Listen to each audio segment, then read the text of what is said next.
Well, there's certainly no shortage of the pheasant-back mushrooms out here. You can see here's one, and then one over here. They look really nice.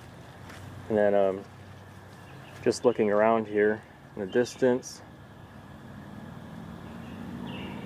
that tree has a bunch, and then this log over here has a bunch. Take a walk over there. These look pretty big.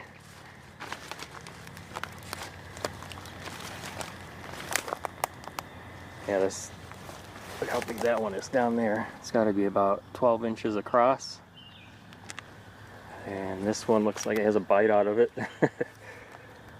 And this one. And there's one over here. Looks like it's holding some water. Huh?